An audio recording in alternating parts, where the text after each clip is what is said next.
And David, the floor is yours.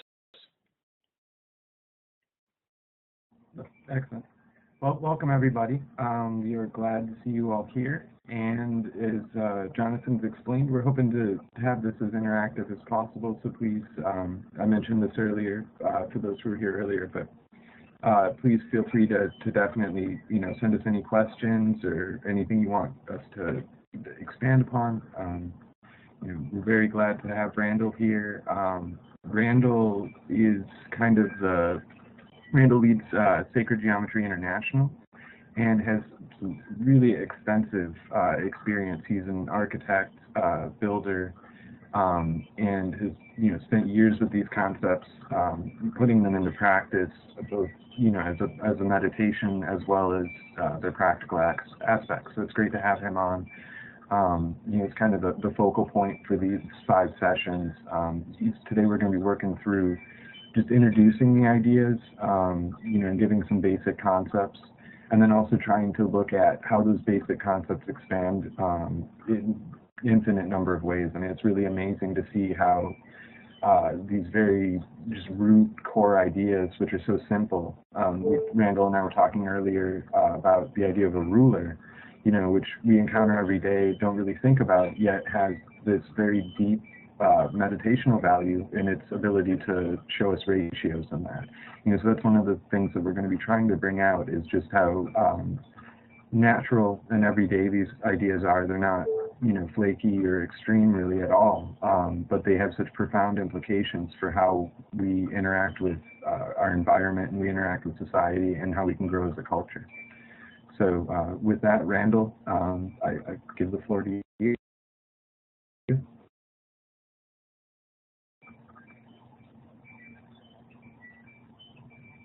looks like Randall might have gotten bumped off for a second. Let's make sure that he's on still with us. There we are. Okay. Randall, are you back on?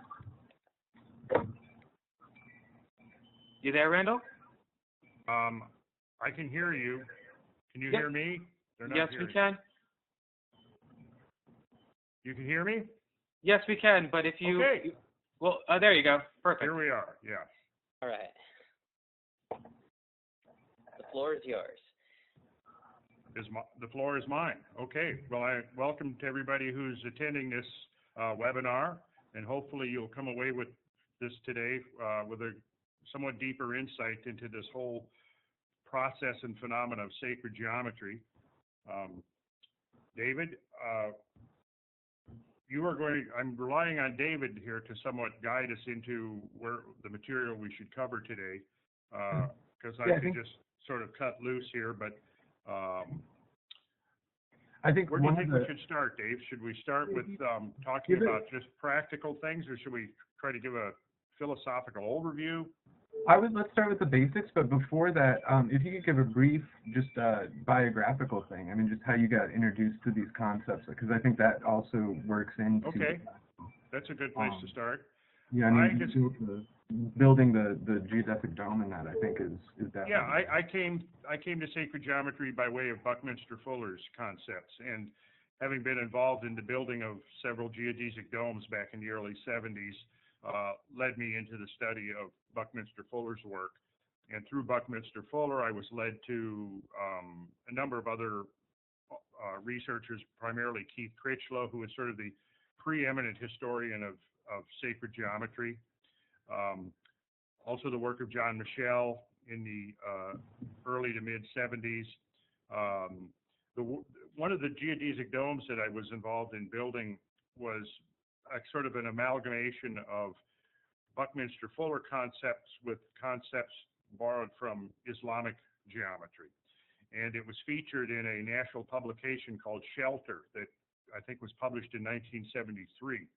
And the dome that I had worked on was featured in there. And so I procured a copy of that book. And in there was just lots of very interesting information about architectural styles, mostly vernacular architectural styles and historical styles and so forth, and the connection between architecture and the earth, between the connections between architecture and the sky. But it was through that book that I first came across ideas that form and pattern and proportion could actually affect states of consciousness, and had experienced that a bit myself with this building of the geodesic dome.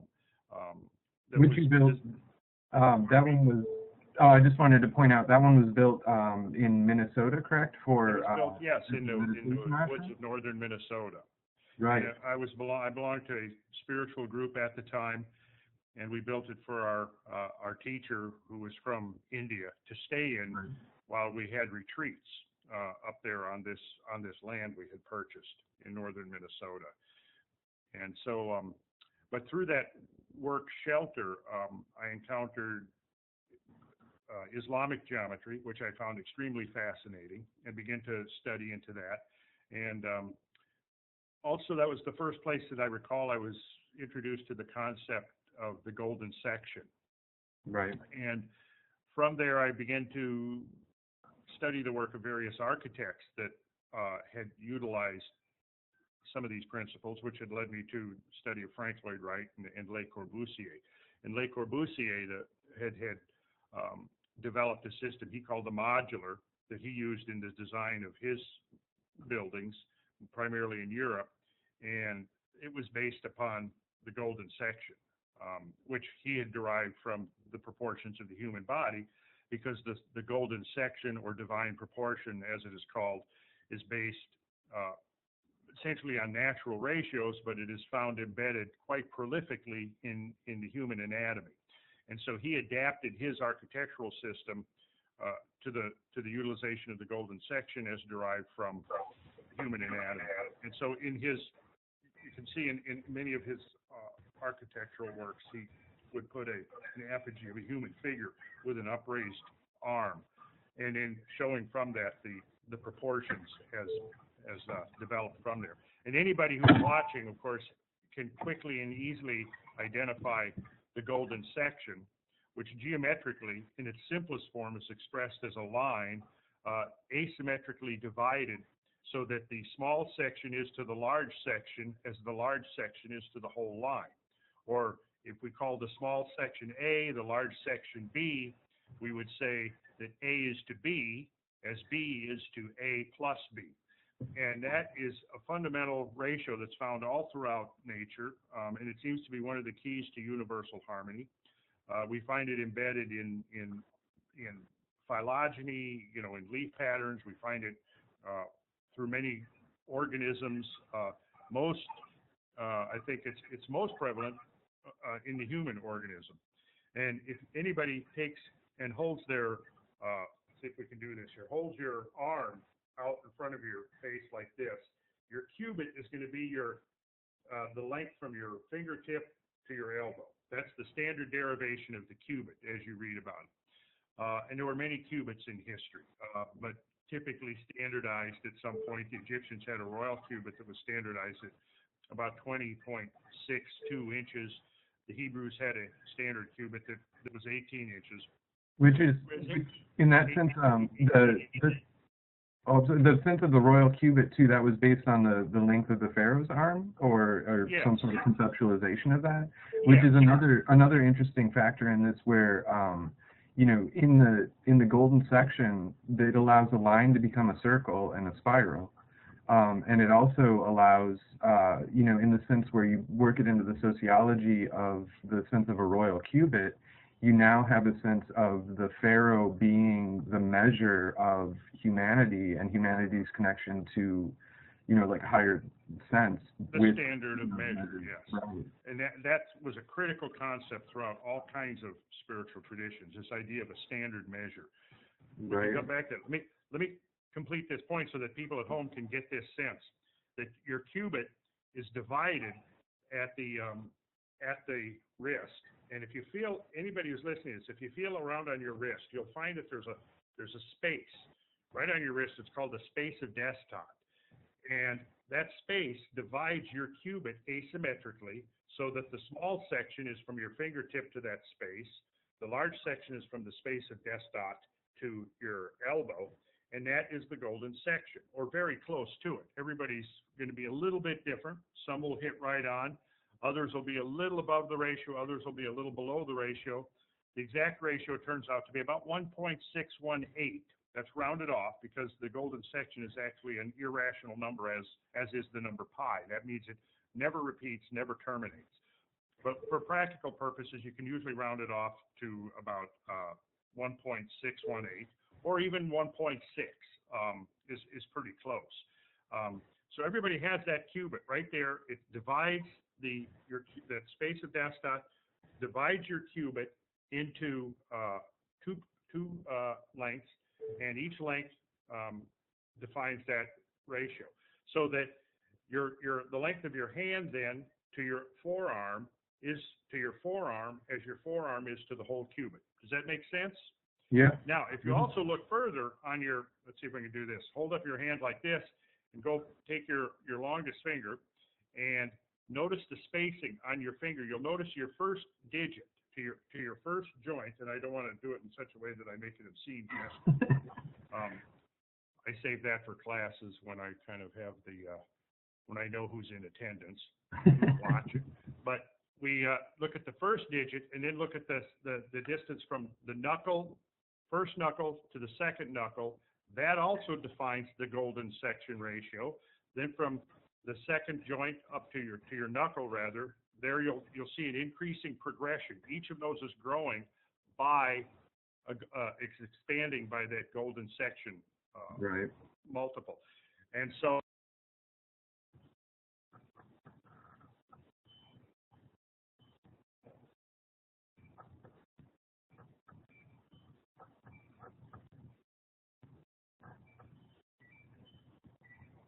Did we lose Randall a little bit? Yeah, I think so. He seems to have. Let me just, I'm going to take a look.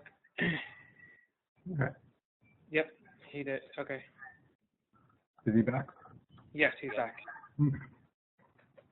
hear me? Randall, you there? I'm here. Perfect. Okay, the next thing is if you take your cubit, and we'll get, okay, hold your cubit vertical like this. Randall, Now you you need can- to, sorry, Randall. Oh, there you go. Okay, never mind. I'm here, okay. Hold your cubit vertical like this, and then imagine if you expand your cubit to your full body height, what you'll discover then is that cubit expanded from your forearm and hand, expanded to your full body height. The space of desktop right here in your wrist joint will now correspond to your navel. So the distance, right now I'm placing my elbow on the table, right? If this was now my feet placed on the floor, my whole cubit expanded to the height of my body would be in the same proportion, so that your navel divides your height according to the golden section. And again, there's obviously going to be variation with every individual. Some will hit a little above, depending on if they're long-legged. Others are going to hit a little below, if they've got a long torso, etc. The average, what we find is that when you start measuring people very carefully and very precisely, and start averaging their dimensions, the greater the number of people that you measure, the greater or the closer you will actually get to the divine proportion, which is 1.618. Likewise, if you use those proportions to create a rectangle, so that the long side of the rectangle is to its short side in that golden section relationship, it frames the head. Height to width is going to be in the same proportion as the forearm to your hand. And these are just a few examples. There's literally dozens and dozens of examples the way the golden section is incorporated into the human anatomy. And then, of course, as a result of that proportional relationship, it ties us into the whole of natural phenomena that is also based upon that relationship as well. And also, yeah, go ahead. In terms of some of the sacred writings as well, and this idea of the pharaoh being the measure, you have the idea in Christianity of the idea of the body of Christ, right? And so when you reach that average of the golden mean, the golden section being represented most efficiently in the average of all of humanity, that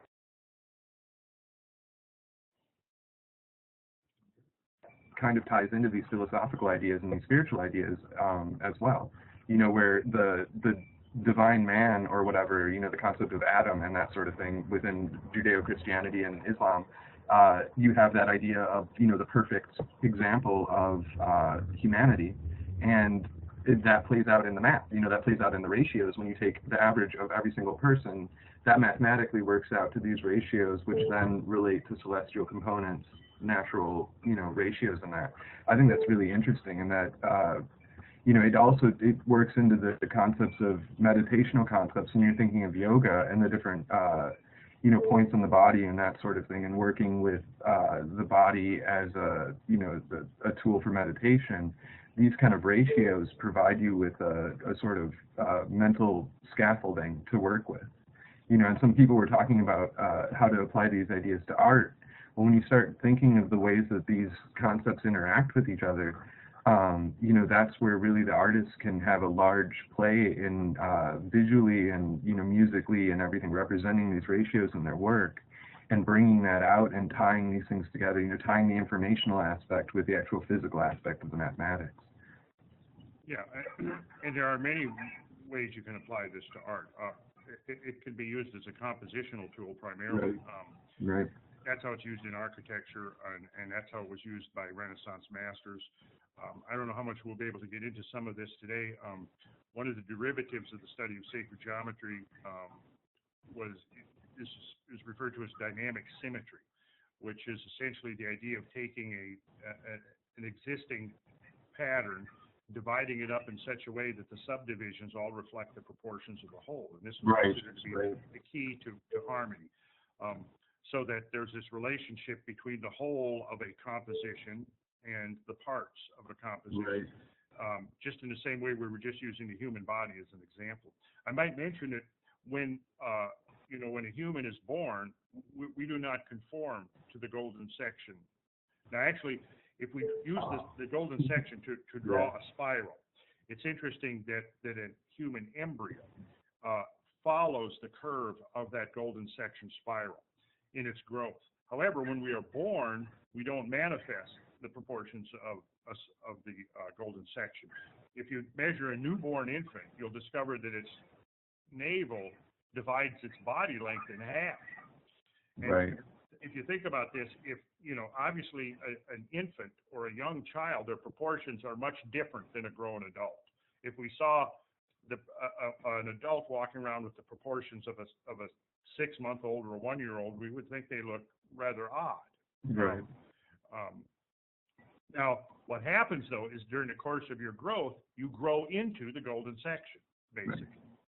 When you reach maturity, you've grown into it. I know for males at about between 16 and 18, we tend to overshoot the golden section, and then we kind of settle back into it. When we go through a growing, that adolescent growing spurt, it sometimes puts us beyond it, and then we fill out and we actually come back closer to the section.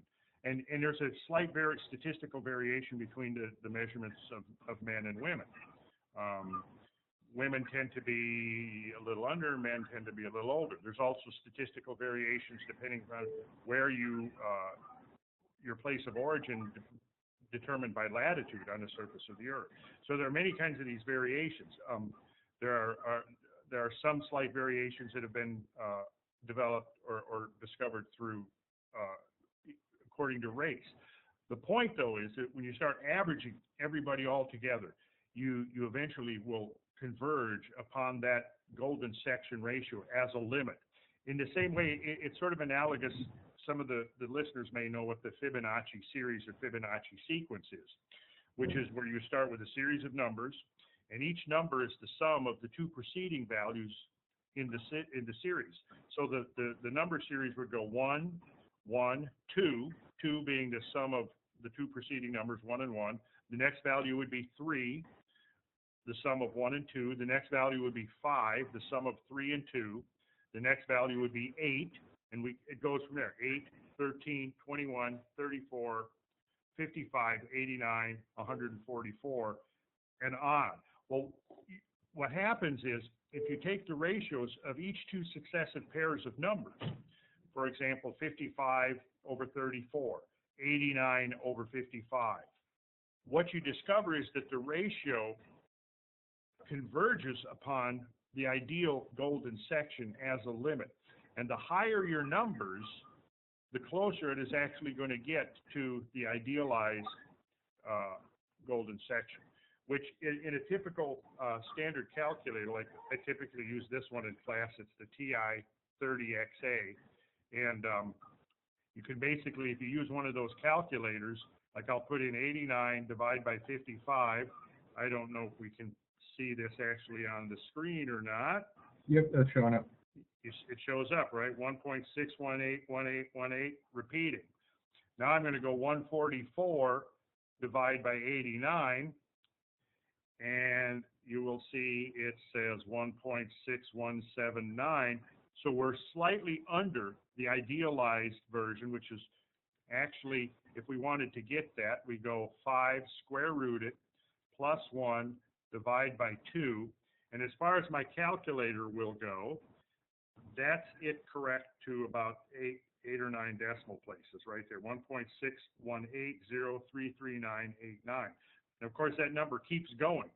What you'll see with the Fibonacci sequence is as you take each successive pair of numbers, do the ratios, you'll discover that you alternate slightly above the perfect value, the next one will be slightly below.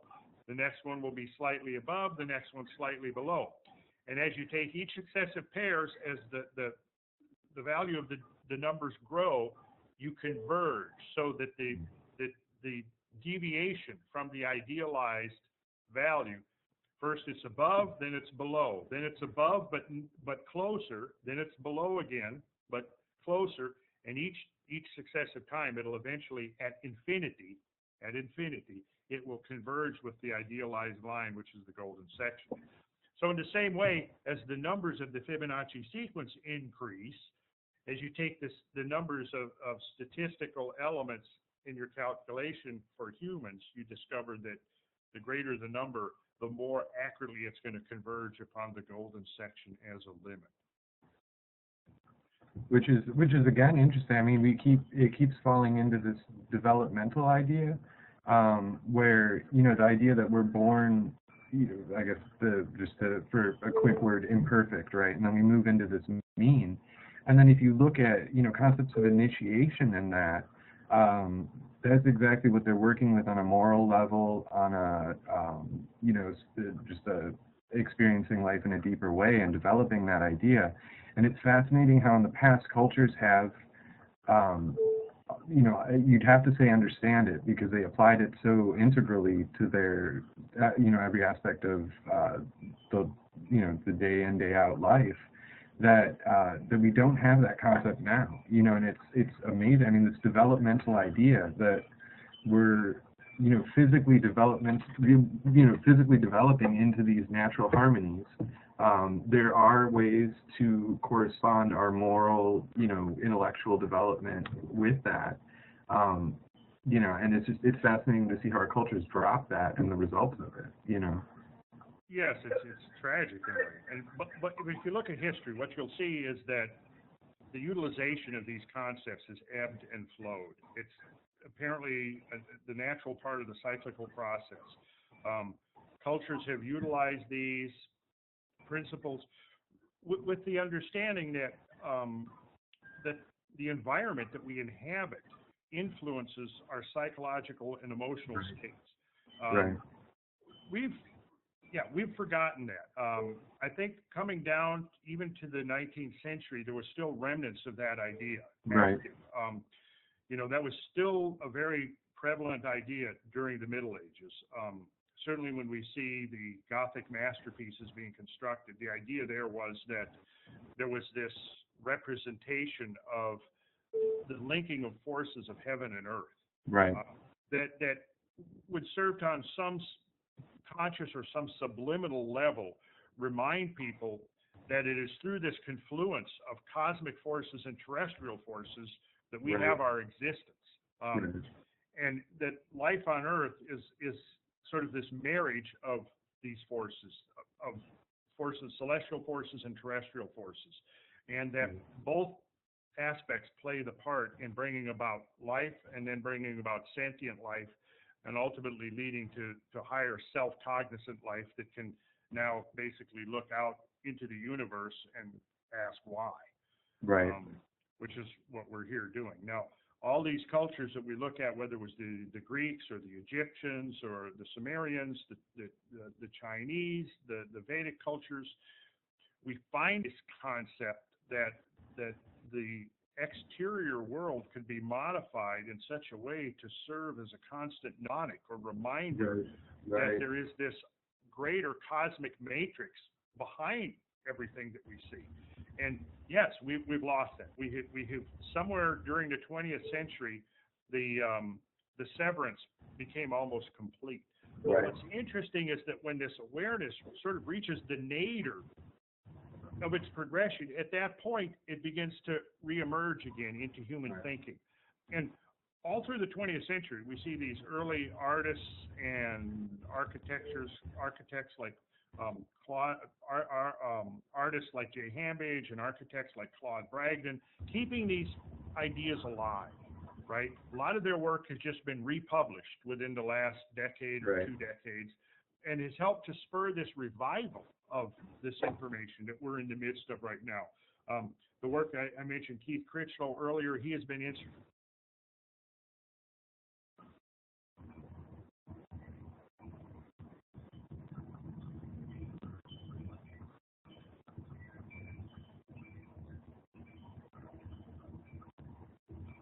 Got disconnected again with Randall.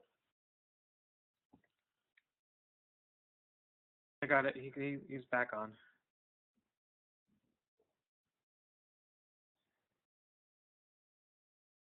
There you go. Randall, you should have audio and video back up. All right, I've got audio and video. I can hear you guys. I can see you. I can see me. All right, there you go. Okay. So where I was getting at was this idea that we're in the midst of a revival, and the revival appears to be accelerating. There was a major paradigm shift that came out of the 60s and early 70s with the rediscovery of so much of this stuff. I mentioned my own entry into this through the work of Buckminster Fuller. He would be instrumental in that. I had mentioned Keith Critchlow as being an architect who had helped to inspire this revival in our own times. Early work by Robert Lawler, who wrote a very excellent introductory book to sacred geometry, simply entitled Sacred Geometry. The work of the late John Michel in his View Over Atlantis, The City of Revelation, The Dimensions of Paradise, did tremendous inspiring work, making these connections between much disparate phenomena that you would never even think of connecting. He was the one who really showed through his work that there was this connection between sacred geometry and language, which of course goes back to, that's a profound Kabbalistic idea. I first encountered in the work of studying Kabbalah around the early to mid 70s, that embedded in many of the sacred writings, you have this numerical system called gematria. And in gematria, essentially, it recognizes the fact that in the Semitic languages, such as Hebrew and Greek, and including Sanskrit and Arabic, the alphabet stood for numbers as well as letters. And what that led into was the ability to create words, phrases, and names that had specific numerical interpretations. And only through the study of Kabbalah did it become apparent that this was almost certainly an intentional system, that words and names and phrases within the sacred writings were constructed to reflect certain numbers. And when you look at those numbers, they're the same numbers that recur redundantly through your studies of form and pattern in sacred geometry. And so gematria, in fact, comes from the same root word as the word geometry, showing the idea that in the sacred writings there's this underlying matrix of geometry.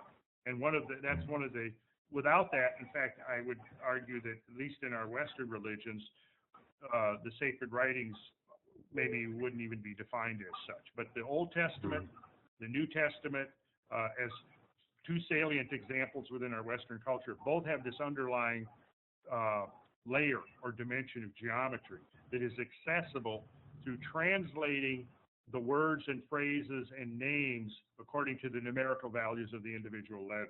Right. And that also leads into a whole another dimension of awareness and knowledge. Well, and also I think that one of the things that's important to look at historically is that the development of yoga and the development of Tibetan Buddhism and the development of Zen, all of those are late emergent phenomena within the Dharma traditions, and those things happen around the time or after the time when the Hellenistic culture was in Central Asia and in India and in those areas. There's Hellenistic Buddhas which appear in India and that in Persia, and you can see the influence, the kind of trade of ideas between Egypt and the Hellenistic world, and then also what we consider Eastern, and that in today's conceptualization has been totally separated. But these ideas of oneness that you see in a lot of the Eastern philosophies, you also see that emerging in the same time with Kabbalah and then later with alchemy in the West. So there is this continuation of these ideas, a very fluid exchange between East and West, which can get, you got to be careful with those kind of comparisons. But I think the interesting thing is that, these ideas do carry through and develop all globally, around the same period of time. And I think that points out the kind of proportional ideas you were talking about with history as well, where it's amazing to see these interactions and the ways that these ideas act as almost like seeds, cultural seeds, where the second they get implanted, they're so integral to the way that we exist in the natural world that they immediately start blossoming, they immediately start showing fruit. And so it's really interesting to consider that with the contemporary Renaissance, because these ideas are so integral and basic. The second that somebody gets a grasp of them, it immediately starts to flower, Yes, and I think, I'm just sitting here thinking about how we're using technology now to get this information out. And we're sitting here now, 2013, we're doing this webinar, and we're talking about concepts that are, thousands of years old. Right. And we're really in a unique position right now, is that we have these principles at our disposal. And what I've been seeing for the last, going on 40 years now, is that, when I would bring up sacred geometry, you mentioned it to people, in the 70s or even the 80s, nobody had ever heard of it. It was very limited to an exclusive small group of scholars that had look, maybe art historians were familiar with it, but what has happened is there has been this progressive revelation of information that is now accelerating to a whole nother level, where people are becoming aware of it and going, wait a second, there's a lot more to what our ancestors were up to than we had previously recognized. And maybe we can actually learn something from them. Maybe maybe we're not the supreme, preeminent civilization that has ever existed. Perhaps, this kind of information was being utilized by people who maybe didn't have the same kind of technological direction we've gone in, but nonetheless had developed some very sophisticated means of living together on this planet. And all over the world, we see the same phenomena, is that we go back to what is supposed to be the beginning of history, and we see this phenomenal activity going on, almost as if it just came ex nihilo, as if it just emerged out of the vacuum. You see, between 4,000 and 4,500 years ago, here's a very pivotal time in history. This is, when we see the emergence of cuneiform writing in the Fertile Crescent, which is supposed to mark, the inception of what we think of as modern, quote unquote, recorded history. But prior to that, you know, we had been in the Neolithic, which was the new Stone Age. So the implication being is that people were living a pretty primitive existence prior to this epoch. Well, how is it that at the very beginning of history, we see this incredible ability, it manifested in the pyramids on the Giza Plateau, the ziggurats of Sumeria, for example, the megalithic structures throughout Europe, Northern Europe, and the British Isles, all of which manifest this extraordinary engineering capability. The most salient and in your face is somebody's able to move 50-ton stones, you know, with apparent ease. In addition, we see this sophisticated geometric knowledge, as we're discovering. You know, these structures embodied a very sophisticated geometry. We discovered that there's an astronomy, there's an astronomical component to it. They weren't just set out randomly on the landscape, but they were actually recapitulating celestial patterns in the sky. We've discovered through the work of people like Paul Devereaux, who's going to be part of this webinar, that there was a geological aspect to their work. They didn't just randomly choose where to place these objects on the surface of the Earth, but were actually placed in such a way that there was a connection between the structure and the underlying geology, which to me is an extremely interesting, opens up extremely interesting possibilities. And perhaps when Paul Devereaux is on here, he will be addressing that in greater detail. But what we see is these dimensions of sophisticated knowledge all being integrated into these structures, and this is coming out of what was supposed to have been essentially a Stone Age culture. And there's just this, to me, a major disconnect between what we're actually seeing manifesting at the very dawn of recorded history and what our assumptions are about what preceded recorded history. Right. Well, I think that too, it comes into the concepts, even up into the Middle Ages. You had a deviation between what was known as vulgar mathematics and sacred mathematics. And part of the things that defined the vulgar mathematics was that it was applied. And that, you know, a lot of the math that's just inherent in Plato's writings, which isn't obvious because it's all, you know, written into a kind of narrative framework, that's because Plato was working with this concept of it being almost a down step to apply these things too physically, because it leads to weaponry and it leads to, you know, the nuclear bomb and stuff like that. And that was, in some ways, understood, you know, maybe not the nuclear bomb, but it was understood that those ideas, if applied, were powerful enough to be dangerous. And so there was this interesting kind of interaction with what was considered a proper use of mathematics, you know, philosophically and morally. And I think that we see that, you know, in the Enlightenment, those ideas are dropped, and you get the rise of vulgar mathematics, which in the past was considered a kind of downstep in its application, to being the only form of mathematics that's really taught and focused on. You know, today that's what we have is vulgar math, you know, as opposed to the sacred concepts of math. Well, it's interesting, you know, that you did mention nuclear bombs, because, you know, geometry is critical to the working, the operation of a nuclear bomb. In fact, that was one of the early great secrets, was the configuration of the uranium pellets had to be in the form of a dodecahedron. Interesting. That's fascinating stuff. Like, and a side note with the nuclear bomb thing on the Manhattan Project. One of the guys that was on it, and I forget his name, but he was actually the grandson or great-great-grandson of the Kabbalist who has the myth of the golem in Prague. So, you know, there's this interesting, there's still like an interesting tie-in, you know, in the familial lineage of the ideas, you know, coming down, and he's the one who's working on, you know, helping with the physics of the nuclear bomb. And you've got Jack Parsons on there too, so. Yeah. And of course, Oppenheimer was a student of the Vedas. Right. Yeah. Exactly. Yeah. And he's quoting. Yeah. And you find him quoting. You know, the Bhagavad Gita as it's going. You know, and a very powerful example within that too of this idea of the parts in the whole, because the section that he quotes is within that concept. You know. Mm-hmm. So I have a question now. I'm seeing on my screen, I'm seeing some of the slides. Are the viewers seeing those as well? Yes, yeah. Okay, all right.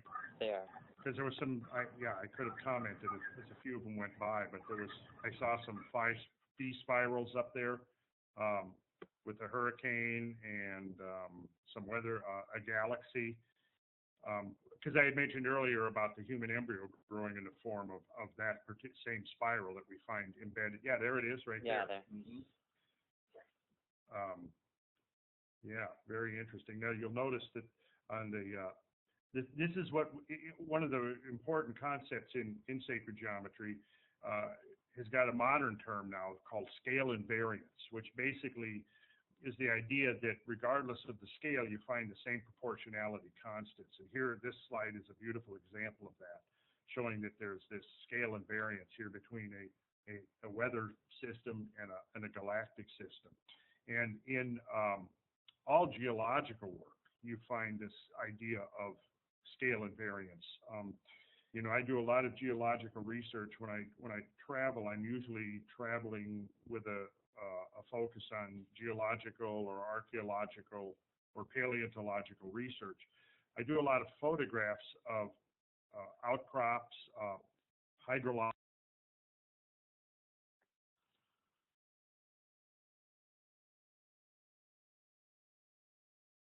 All right, just sit tight, everyone. We'll get Randall back on shortly.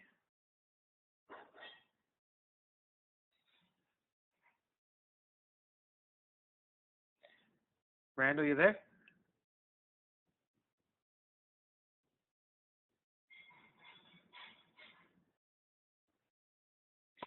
You there, Randall? Here I am. Okay. I'm Good. I did a momentary phase shift into the 17th dimension, but I'm back now. I had some wonderful adventures, though. I'll have to tell you about it. Yeah, well, that's awesome. I'm excited for the book that's going to come out. In the 17th dimension, your scale of time, I was talking about scale invariance. So 2 seconds of our Earth time is actually about 2 million years in the 17th dimension. So I have a lot of stories to relate, but that can be for another broadcast. I was talking about scale invariance, which in geology, if you ever pick up a geology textbook and look in there, and it's got pictures of an outcrop or a rock face, usually you will see that the geologist will put his rock pick in the picture. So you've got some sense of scale, or he will have one of his students stand in the picture so that you've got some sense of the scale of the thing you're looking at, because so many phenomena in the natural world is scale invariant. Another term that kind of describes the same concept is fractal self-similarity. That regardless of the scale, the pattern is similar to itself. I study very much the effects of hydrogeology, which is the study of what water will do in creating landforms. And I have a whole show that I've done, and maybe we can put up some of these slides in one of the subsequent presentations, where I show scale invariant phenomena where you may be looking at a set of current ripples that are, for example, 3 or 4 inches in wavelength and 1 inch in amplitude, typically what you might see walking on the sandy beach or walking on a sandbar next to a creek or a river. And then I show examples of the same phenomena from paleohydrological events that are on a completely outside scale, where the wavelength might be 200 to 300 feet and the amplitude 20 to 50 feet. And what you're seeing when you look at these is the same phenomena, and you can't tell the scale unless there's something in there recognizable. I have photographs I've taken from the air, 2,000 feet up, of gigantic ripple trains, where if I removed any of the surrounding buildings or highways or anything, I could tell you, oh, I'm standing on the beach taking a picture, and you would believe me, because the scale varies, but the form doesn't. You see, this is the meaning of scale invariance. when we get into sacred geometry and this subdiscipline of sacred geometry called dynamic symmetry, what we see there is this scale invariant phenomena again. The idea that when you take a composition as a whole, break it up into its parts, each of the parts reflects the whole. It's like in a hologram. You know that if you break a hologram up into many small pieces, the whole image is reflected in each little piece. Well, this is one of the key principles that we find at work in dynamic symmetry. And I think we can be able to actually pull up, let's see if I have some slides here showing dynamic symmetry. Try pulling up slide 114. Yeah. See, that's 115. There we go. This is a rectangle. It's called a root 3 rectangle. It was one of the most prevalently used proportioning systems in sacred architecture. It's a good example. Chartres Cathedral is based upon this particular rectangle. This rectangle is derived from the proportions of the Vesica Piscis, which we can jump back and show a slide of that. But what you see here is that you'll notice that the symmetries of the thing, if you look carefully, you'll notice its ratio of length to width is the square root of 3 to 1. If we establish its width as 1 unit, that could be any unit at all. Let's call it a foot, right? Then its length is going to be the square root of 3 times a foot. Now I'm going to hold up my calculator again here for everybody to see. I'm going to put in the number 3, and then I'm going to hit the square root button, and you're going to see 1.732050808, which is usually rounded off to 1.732, right? So if on that rectangle you're seeing on your screen, the short side is 1, the long side is going to be 1.732. We can use that ratio of 1.732, and let's say, for example, I said 1 foot, which is 12 inches. Well, then we would go 1.732 times 12, and we would discover that the length of that is just over 20 3/4 inches. Everything's backwards to me here, so I'm going to get it right. Okay, right there. Well, David, you may recognize that that's virtually the royal cubit we were talking about earlier.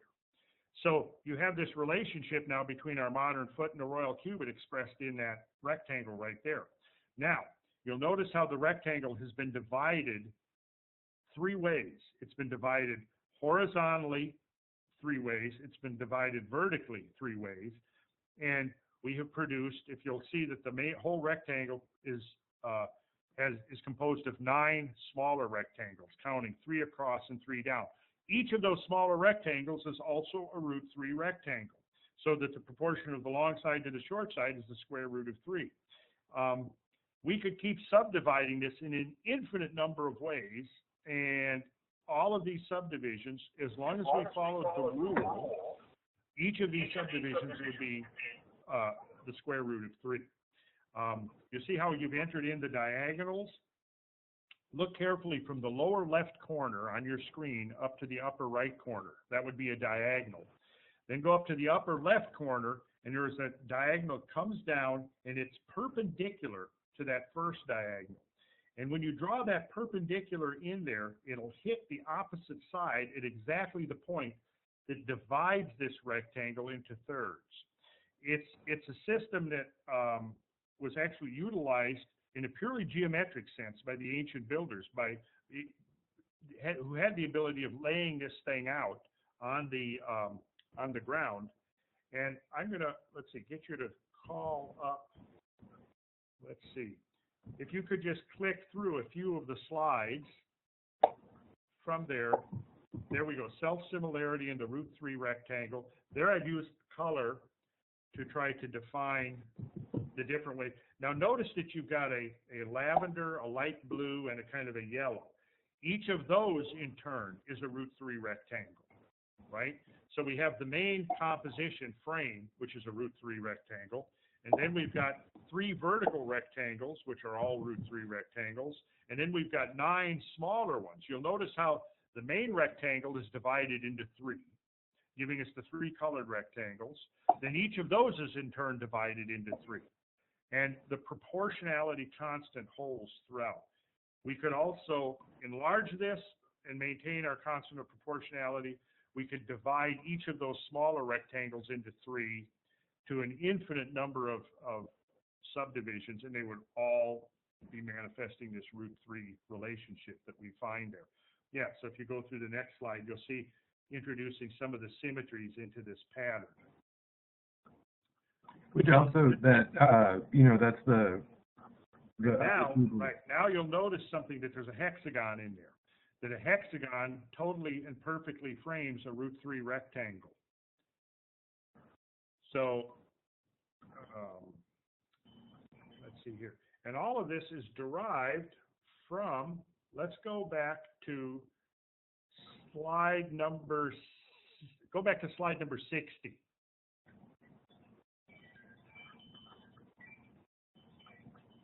There we go. The radius of a circle exactly divides the circumference of the circle into 6 equal parts. Now, if you go to 61, you'll see that you can take the radius and exactly step it around the circle 6 times. And there we've introduced the diameters, and what we have there is 6 equilateral triangles, the subcomponents of the hexagon. But if we take any side, you'll notice that there are 3 pairs of sides opposite each other. If we introduce, let's go to the next slide. Okay, now we've introduced the famous Star of David. And you'll notice that you have 3 pairs of parallel lines. If you go up to that upper left corner, that would be about 11 o'clock, over to the upper right corner, which would be about 1 o'clock, and notice the 2 parallel sides coming down and striking at 5 o'clock and 7 o'clock. Okay, that rectangle that bounds that there is a root 3 rectangle that we were just showing. So this is one of the preeminent compositional diagrams utilized by the master builders throughout the ages. That it all derives from this simple relationship between a circle and its radius. The radius of a circle exactly subdivides its circumference 6 times, which gives you this hexagon. The hexagon is then divisible into these root rectangles that then manifest this scale invariant or dynamic symmetry relationship, so that the parts relate to the whole. And from this basic pattern, you could develop a grid, a matrix that would be laid out on the ground, or that could be underlying, it could be a grid underlying a painting, for example, or anything that's designed. I use it in the architectural sense, so it would be something laid out on the ground, and this would determine the proportions of the building.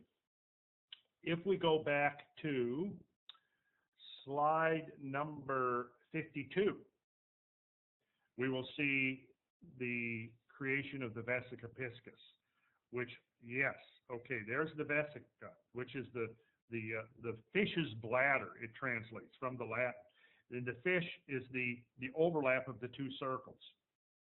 And what you see there is this, it's also called a mandorla, which means almond. I think it's in Italian. Yeah, in Italian. And this was a figure used by, throughout sacred geometry by builders of old. Go to slide 44, and we will see the portal of judgment at Chartres Cathedral. Right. Now, there you have the effigy of Christ, and you see now he's seated within that vesica. The vesica is a proportioning figure derived from the overlap of 2 circles, such that the circumference of one falls on the center of its partner. And it's in that overlap that the whole edifice of geometry emerges. So on my website now, we are just posting an extensive article on the symbolism of the vesica. So if somebody goes to Sacred Geometry International, there's an extensive, about a 5,000-word article giving background on the symbolism and meaning of the vesica. I was just informed it's not up yet, but it will be in the next few days. So, anyways, in this figure of Christ seated within the vesica briefly has a whole host of symbolism associated with it, but it's all derived from this idea that all of sacred geometry emerges from this initial act of drawing two circles overlapped with each other in this particular fashion, and from that we can derive all of the patterns of sacred geometry. And it also has the symbolism of a doorway or a gateway between dimensions, and so it's significant here that the Christ figure is seated within what would be the doorway. Surrounding the Christ figure are the four beasts of the apocalypse. The bull down there on the lower right, the lion on the lower left, an eagle on the upper right, and an angel on the upper left. And those correspond to the four evangelists, Matthew, Mark, Luke, and John, but they also have a deeper esoteric meaning in that it links us with the concept of the great year, the unfolding of time, cyclical time, which was the dominant model of temporal change to the ancient peoples, was that time was a cyclical phenomenon, and it had a tempo to it. And what's interesting here in the relationship with the topic of our discussion is that the same numbers that we discover prevalent throughout the study of the forms of sacred geometry are the numbers that we also find emerging when we look at the temporal periodicities of the flow of time. So what we have here is basically a model for cyclical time in this portal of judgment at Chartres Cathedral. And what we have there is the four fixed signs of the zodiac: Taurus the bull, Leo the lion, Aquarius the angel, and then the eagle is actually, in this case, would be Aquila, which is the constellation of the eagle, which rises at the same time as the constellation of Scorpio, and is also oftentimes substituted for it. And so what we have here is a model of time, both on the yearly basis, indicating the four seasons as symbolized by each of the fixed signs, Taurus representing spring, Leo summer, Scorpio autumn, and Aquarius winter. But we also have a model of time in the scale invariant sense, in that it represents the great year of the world, which is generally now, I think by most scholars are agreeing that this is defined by Earth's third motion, the precession of Earth's axis, in the motion called precession of the equinoxes, which takes about 26,000 years in general terms. And so now what happens is each of those four seasons divides that great wheel of time of 26,000 years into four seasons. The sacred number that was usually used to define the great year was 25,920. And so that number divided by 4 is 6,480 years. And when we begin to look at the evolution of history over the last couple of 100,000 years, we see some pretty interesting correlations between events that have occurred and the particular epochs as defined right here by this great year model. I don't believe I have slides illustrating that so much that I've given you here, but I'm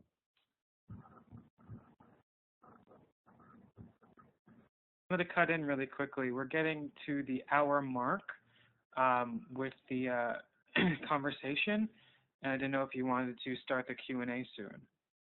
Yeah, we can. I think this is a good, once Randall gets to that slide, this would be a good place to kind of move into questions and conversation, I think, because we brought up a lot of ideas that I think are really applicable.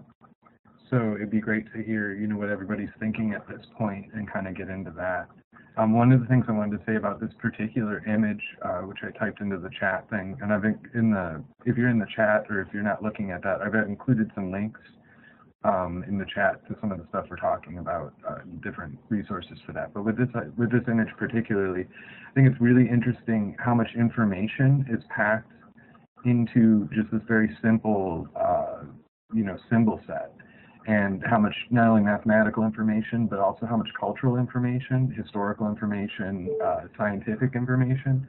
And it's one of the most fascinating things to me is that when you really start unpacking this stuff, you start to see that one of the reasons that we have these conceptions of, ancient cultures being primitive or having less of an idea of what was going on, it's because they weren't writing it straight out the way that we write it in a very business-like fashion. They were including it in these very, complex symbolic books, which are very visual and mathematics and, communicating information in a different way.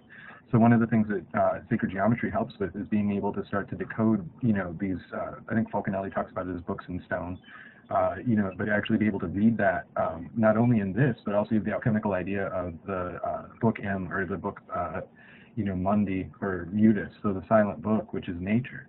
And so, knowing these ratios and these concepts, you can start to read nature as a book and then see how that's tied into these ideas. Well said, David. Did we find the other slide that you wanted to get into before we go into? Yes. I was going to have you check out slide number 51.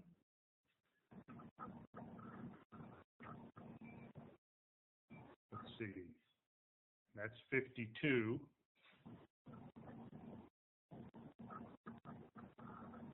51. There we go. 51. Oh, you had it. It was there. One? There it is. Okay. The cover of the Chalice Well, Glastonbury, England. Now there you can see the Vesica very.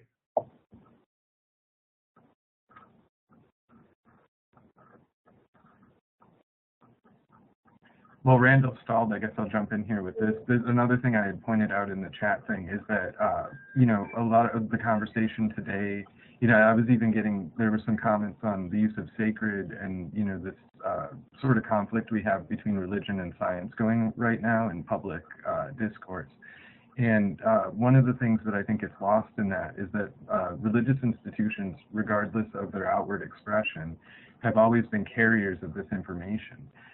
So people are really cutting themselves off if they, mistake the political and secular outer bodies of these, religions and that, and letting that kind of push them away from discovering some of the information that's been carried in there.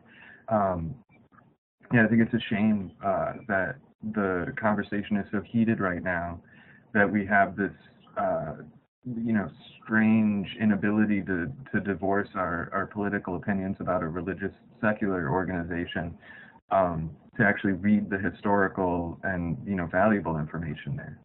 So with this kind of stuff, you can see how it may be a church, but they're not talking about anything that we would think of. It's not right-wing Christianity. This is these are concepts that go far beyond the secular body of the religion. So Returned. okay, back. Yeah, I caught most of your monologue there, David. Okay. Yeah, and this idea of the conflict between science and religion, that's a totally modern phenomenon. Right. We don't find that in earlier cultures. The world of spirit and the world of matter were part of the same phenomena. Right. It's it seems that in part of the evolution of society, that's been a phase we've had to go through. Certainly, where I come from and where I'm describing, like earlier, describing the gematria, the idea that there was this mathematical dimension underlying sacred writings. Right there, that's something that most people, no matter which side of the fence they're on, are totally unaware of. Right. If I talk to folks I know that are devout Christians, for the most part, they're completely unaware of the fact that there's this underlying dimension of mathematics. If I talk to my scientifically oriented friends, same thing. They don't understand it. But when you begin to look at what actually is revealed by those mathematics, you discovered that it gives a mathematical description of reality, a mathematical Right. description of the universe, which really just immediately begins to just dissolve the boundary between what we think of as science and what we think of as spirituality. For Right. me, science is a very spiritual undertaking. Right.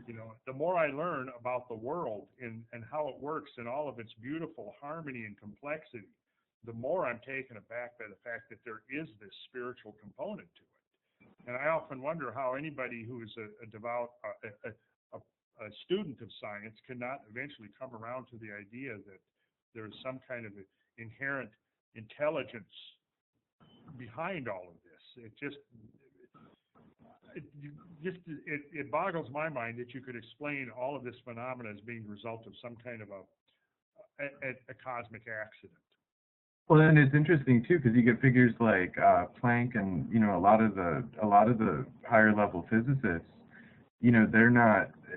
They go so far beyond this binary discussion of spirit versus matter, spirit versus science kind of stuff, and really tap into that. And the more advanced the scientist gets, it seems like they do touch on that, and it's kind of like you can't not see it, I mean, whether or not you're going to just, ascribe agency to that process or, say it could be, a flowering of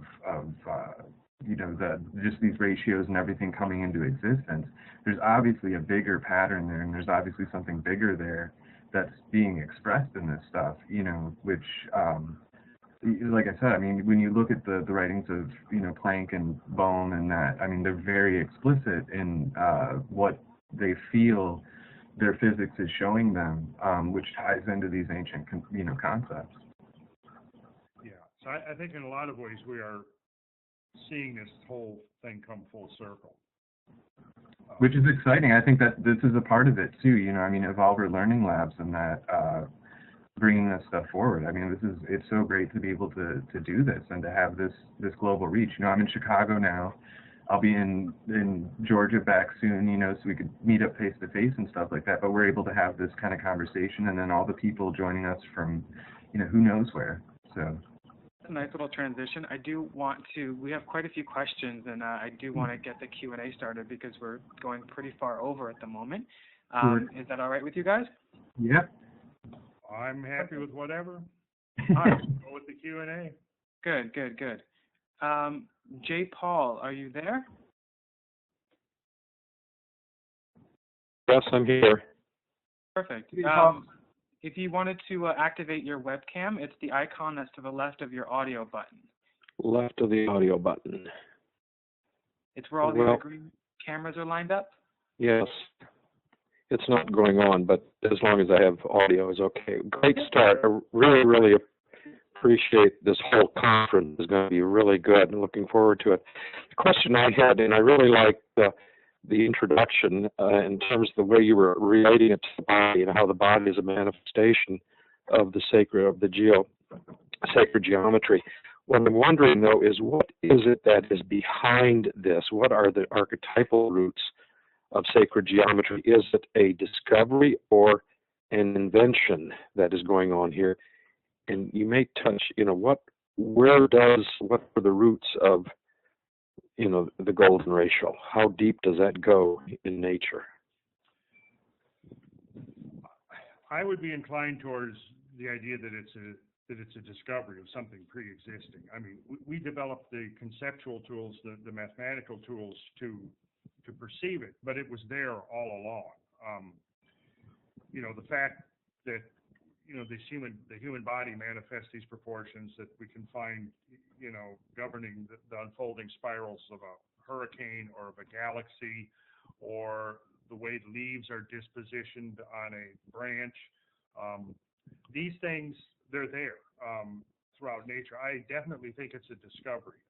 Now, from that discovery, we can certainly invent systems of utilization by which we can translate that into practical human terms and make it a tool that we can use to mimic, in effect, what nature has already done. And I believe that was what our ancient predecessors were attempting to do, was to mimic the processes of creation by utilizing these same forms, these same patterns and proportions and so on in their handiwork.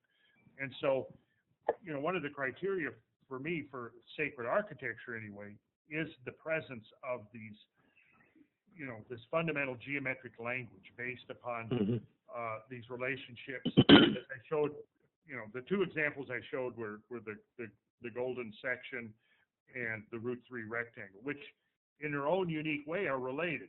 There's also other patterns and forms that develop out of these relationships of dynamic symmetry. They're all, in a sense, a family. And once you have one of them, you can translate from any form into any of the others if you know the routes to go.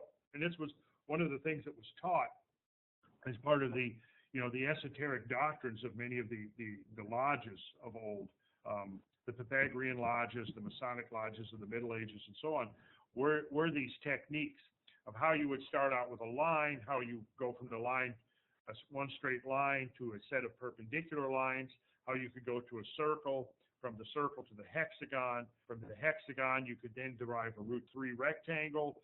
From there, you could derive a whole host of other relationships. Let's see if I have some more slides we could look at here to demonstrate some of that. I see I have so many slides here that give examples of how sacred geometry would be utilized. Go to slide, Jonathan, are you there? Jeremy Jonathan? would be able to handle the slides. Yeah, Or Jeremy, go to slide 129. A question too, would this just apply to our solar system based on the precession of the equinox, or would this apply throughout the cosmos? Now, okay. Now that's a really interesting question. And you know what? I don't have the answer to that, but that's a question that's been in the back of my mind for a long time, because my guess is that we can look out in the universe and we see other galaxies that will have similar proportions to our own. Well, I'm thinking that it's probably something that we're going to find universally. Well, there's and I don't think we have the precision of observation of other worlds yet that's going to allow us to answer that question. Certainly when we look on the scale of our own solar system, though, we definitely begin to see the patterns of sacred geometry emerging. And I think John Martineau is going to be a part of this webinar, and he's done some amazing work on demonstrating the geometric proportions that are embedded throughout the solar system. And I've created some interesting graphics derived from and inspired by his work. I don't think we have them scaled up for today's presentation, but perhaps later we could, or he may show some of that himself. So I would highly recommend tuning in to his presentation, because he definitely shows that, at least as far as our solar system is concerned, yeah, we do find the proportions of sacred geometry, and the canon of sacred numbers also manifesting, which we didn't really get a chance to talk about too much yet. I had Jeremy bring up one slide. If you go back one slide to 129, what we're seeing here is the ruins of St. Mary's Chapel, Glastonbury, England. And this is what's there today. Come forward to slide 130. And what we'll see there is that the ground plan perfectly fits in that root 3 rectangle that I defined earlier in the talk. If you go to the next slide, you can see the geometry underlying that. You'll notice how the chapel perfectly fits within the hexagon, and you'll also notice that the overlap of the two blue circles creates that vessel of the fish, the vesica piscis, which defines the length to width ratio. And this would be, in a very simplistic fashion, this would be the geometry that's underlying that particular edifice. And this would actually be how it was originally laid out. You would basically, by using a cord and a pole, a knotted cord was typically how it was done, or oftentimes a chain with a predetermined link size, which would give you the ability to lay out these geometric forms right onto the ground. and then the structure would be built according to the pattern and forms that had been laid out on the ground. If we go to the next slide, 132, we'll see an example of an elevation, Lincoln Cathedral. Here we're looking at the choir in the eastern window. And if you look actually at the upper part, you'll see an orange equilateral triangle and sitting on top of a blue square. And what we see here is the linking of two of the great systems of Masonic geometry, ad triangulum and ad quadratum. Ad triangulum means of the triangle, ad quadratum means of the square.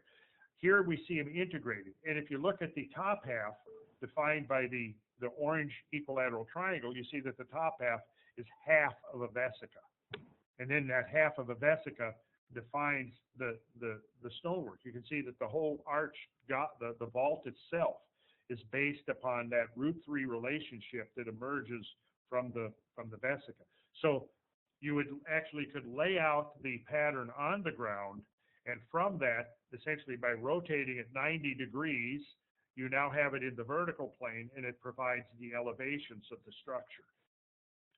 So this at Lincoln Cathedral is a beautiful, beautiful example of the integration of two of the great Masonic proportioning systems, ad triangulum and ad quadratum. That's fantastic. Thank you so much, J. Paul, for those questions. David, did you have anything quickly that you wanted to add in? Yeah, I just think that the Goldilocks zone, aspect of exoplanetology, we're, looking at what's the distance between the star and the planet that's necessary for life. You can see when you start to look at exoplanetology that these ideas of ratio and that definitely play a part, not just in our solar system. And I think it has to do with, just the fact that gravitational forces and all that, that's all these things that we have names for and concepts for. They're emerging out of, pre-existent nature. So, when we talk about sacred geometry, there's really no belief there. What we're seeing is very much an emergence of recognizing patterns within the real world. And then anything that's belief-oriented about it comes out after the fact through the culture and how this stuff's applied. But the groundwork for it is very much inherent in nature. Yeah, it doesn't really, no matter what your philosophical orientation is or what your religious beliefs, whether you're, a devout, whether you're a devout Catholic, it doesn't matter. Whether you're an atheist, it doesn't matter. The relationship, for example, between the length and the width of a vesica is what it is. The length, the relationship between the diagonal of a square and its side, it is what it is. So it's not a matter of belief. Right. But like David said, the belief structure emerges from the context of the society in which these things are being applied. And I certainly would like to see us getting back to some of these ideas, because the fundamental working premise here was that by aligning ourselves with the natural world through this mathematical means, we were bringing greater harmony into our lives, greater harmony into our society. And again, the idea was that our environment that we create around us should reflect these higher ideals and this interconnectedness of all of nature, whether it's biological nature, whether it's geological nature, whether it's astronomical, whatever. All of nature is a unity. And we are a part of that unity, and there's a mathematical relationship, a mathematical resonance, if you will, between the universe, which is each of us as an individual, and the much greater universe. And the idea is to create an environment that would amplify that resonance between various scales of phenomena. The individual human scale being one level. Of course, now we've brought this down to the cellular level, the molecular level. We understand that there are resonant forces through nature. John Devereaux has done a lot of work along these lines. We know that our physiological systems resonate with changes in the electromagnetic fields that we live in. We know that certain things that we do with proportion, with materials, with structure, can modify can amplify or dampen the natural fields, the natural force fields in which we have our being. I think there's a tremendous science that we're on the verge of rediscovering here that has been lost. Robert Schock, who is going to be part of this webinar, his recent book is called Forgotten Civilizations. And I think I take that literally. I do believe that there have been forgotten civilizations who have had a tremendously highly evolved concept of how the universe works and our place within the universe. And due to events that have unfolded, which we could describe as catastrophic in nature, much of the evidence of these former orders of civilization have been lost. One of the facts that I always like to emphasize in these discussions is that our recorded history, as we mentioned earlier, is between 4,000 and 5,000 years old. But we modern humans have been around 20 or 30 or 40 times as long. I mean, the oldest modern skeletons that have now been dug up are dating between 150 and 180,000 years old. So it means that there's a whole long passage of time in which there were many hundreds of generations of humans that we don't really have a written record of. But what we do have at the dawning of our own civilization, and I forget who actually said this, it appears, I think maybe Graham Hancock said this, I think it was Graham, that what we see at the beginning of our civilization in a way is almost like the end of something else. You know, the fact of the presence of these tremendous structures and traditions at the very dawning of civilization that seem to have emerged within 1 or 2 generations out of the Stone Age, it doesn't make sense. It doesn't make sense. There had to have been a tradition forgotten to history.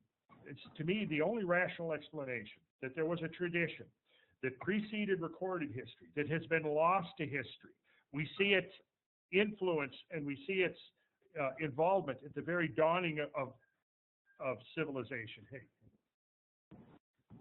Hey, Randall, I just want to, we still have quite a few more questions. Let's go to them. Okay. I'm getting wound up here, but let's go. I know. I want to. Hopefully, maybe I'm addressing what some of the questions may be. Of course, absolutely. Okay. Cheryl, are you there? So, can you guys hear me? Yes. Here. Okay, you did actually answer some of my questions just a bit ago, but I wanted to ask you about specific angles that I've noticed in your work and others' work. Specifically, like the Great Pyramid, 51 degrees. Why is that significant? What is the impact of that on frequencies, on resonance? You know, what's your idea about that? Also, I don't know if you've looked into the work of, but you probably have, Dr. Wilhelm Reich, Dr. Ibrahim Karim, and Nassim Harriman. And if you could just comment on their work and how it relates to resonance and what you think of all of that, I'd be interested to know. Thanks. Okay, first, the Great Pyramid, the angle of 51 degrees, 51 minutes. Yeah, one of the interesting things I've noticed with that angle, it is the angle at which primary seismic waves are propagated through the Earth's crust. So right there, that seems to imply that there's some kind of resonance with the Earth itself. The 51 degree, 51 minutes, let's see if we go, Jeremy, can you go to slide 186? Are you there? Okay. Yeah, is that it or one before? That's the one right there. Cheryl, we were talking earlier about the vesica and its particular relationship. If you'll notice here in this diagram, you can see the 51 degree angle emerging right here in this particular diagram with 2 embedded vesicas. If we take the diagonal of the pyramid, its side over half of its base, you'll notice there's a triangle there that you could look at the height of the pyramid, which is the same as the long axis of that smaller internal vesica. That would be the height of the pyramid. You'll notice then that you've got the base, and look at half the base, and look at the side, which would be the hypotenuse of that right angle. That length of its side is to half of its base in the golden section. So right there, the pyramid manifests the golden section, and it links the golden section with the vesica. And this is one of the things I was mentioning earlier, is that the patterns of sacred geometry, it's literally you're entering into this world of form and pattern. And what the esoteric doctrines did in the lodges is you were taught to navigate through this world so that you could entered through the portal of the vesica, which is also the symbol of a womb, because it represents this aperture between worlds. So it's always been associated with the divine feminine. And out of this figure of the vesica emerges all of the forms and patterns of sacred geometry. And the key is to impart the navigational skills. You begin with this simple operation of laying out two circles. Well, from that, you can now immerse yourself into this whole domain of form and pattern and number and proportion. And the key was to learn to navigate through there so that you could go from one pattern. You could go from the ad quadratum to the ad triangulum, from the ad triangulum into the golden section. You could go from squares to triangles to pentagons, which were basically the form at which biological life appears in the system. Okay, now you also mentioned Wilhelm Reich. Very, very important. I think his work was very critical, because what he discovered was that he basically just rediscovered what the ancients knew about, that there was a field of life force interpenetrating the planet that linked the planet with the rest of the universe. And he devised various ways of concentrating and influencing and controlling that life force. You know, if you're familiar with Reich, you'll know that he built what he referred to as orgone accumulators, orgone being his term for the life force, of which there have been many names throughout spiritual history for this. He discovered that by layering these accumulators, that with alternating layers of organic and inorganic material in a certain fashion, it could concentrate life force within the interior of this, or it would accumulate the life force within the chamber. Well, if you look at many of the structures of the ancient world, most particular ones that I've studied are a lot of the monumental earthworks.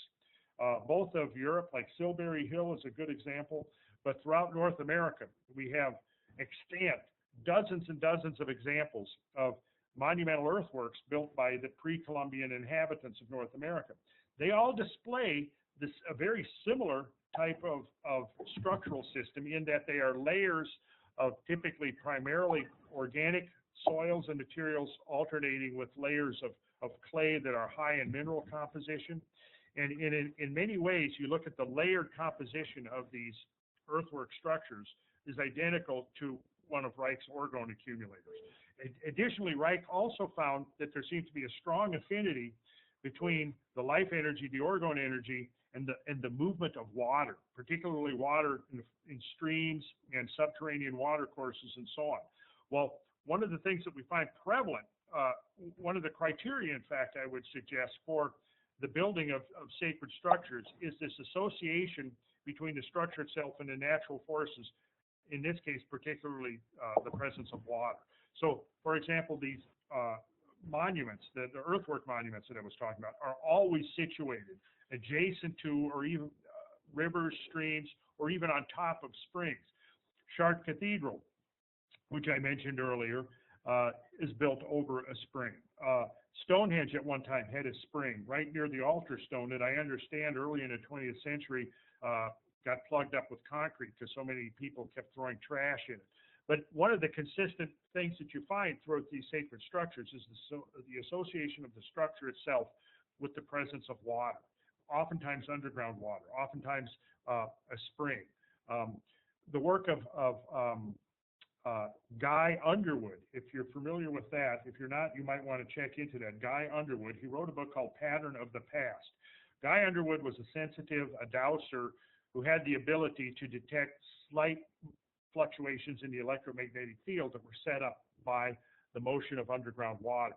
He did surveys, geomantic surveys, of all of these, many of the sacred structures in Europe, including a lot of the churches that were built over pre-Christian sites, and discovered that in every single case, they were associated with the presence of underground water. In Stonehenge itself, not Stonehenge, but in Chartres Cathedral itself, the vault, which I've forgotten the exact height, but it's about 130 feet. But the height of the vault, the ogival vault, above the flagstones forming the floor, is the same. The distance of the vault above the floor is the same distance as the water table is below the floor. And I think that's not just happenstance. I think that that was deliberately part of the design, is that there's a deliberate attempt to set up a resonance there. And it's beyond the scope of today's discussion to show you how the musical resonances have actually been set up within the proportions of the nave of Chartres. But I think Chartres is a beautiful example of a structure that was designed to integrate, on the one hand, with terrestrial forces below, celestial forces above, and to serve to somehow amplify those forces in such a way that they would become accessible to human beings on some level or another. As far as the other gentleman you mentioned, I'm not familiar enough with their work to really address it. But I hope that gives you something to go on. Good question, Cheryl.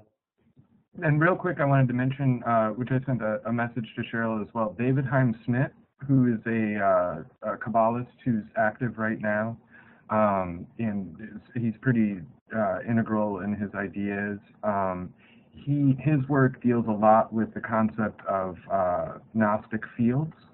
So in the sense of, he goes beyond material, immaterial, and uses information as a little bit thicker conceptual structure. So his idea of fields, still uses the concept of ratio, but he does a lot of work with that kind of idea of how these, sacred geometry and that works with, I'll call it a Gnostic resonance, and interpret that in the most scientific way possible.